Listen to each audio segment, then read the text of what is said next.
she would agree with me. Sakura, mother of 3 just a few days earlier, was now mother of 2.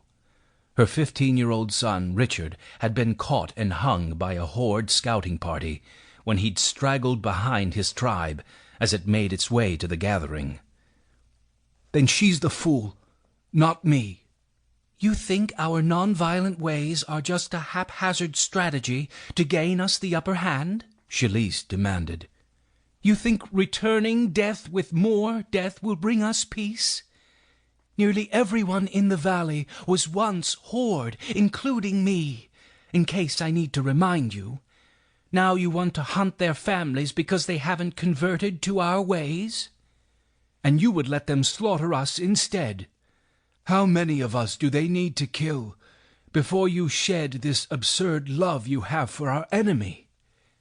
Shalise could take his backtalk no longer.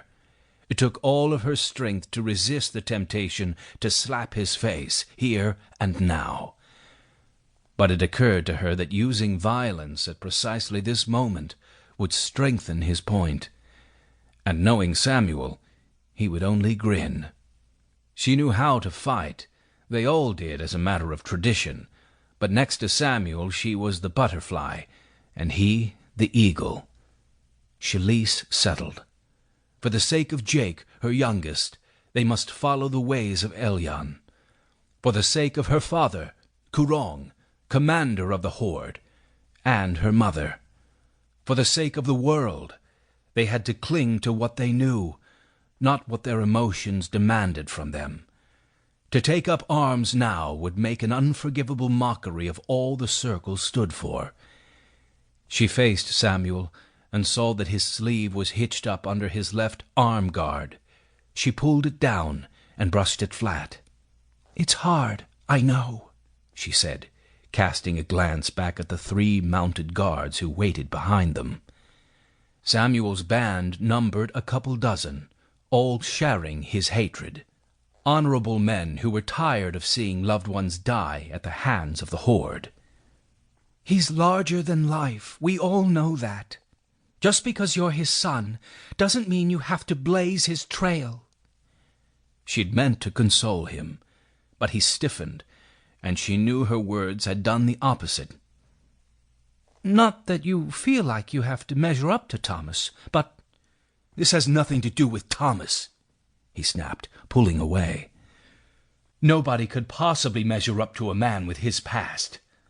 My concern is the future, not some crazy history bounding between the worlds through these dreams of his."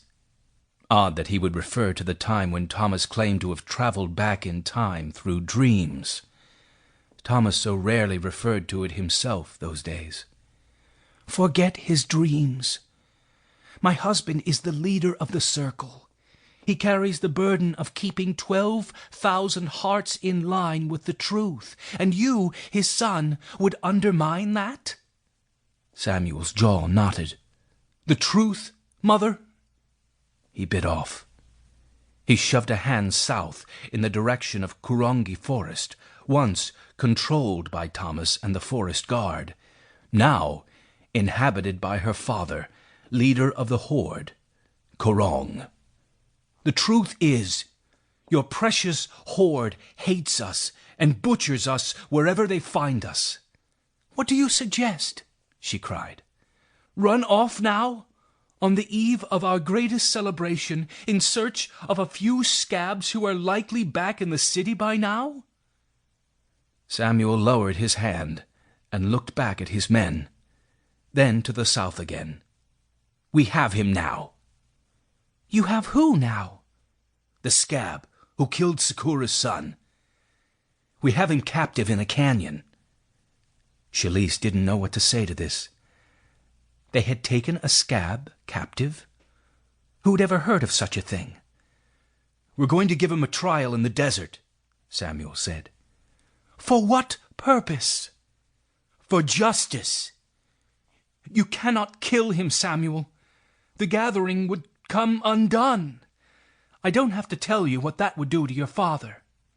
"To my father?" He looked at her. "Or to you, mother, the daughter of Kurong, Supreme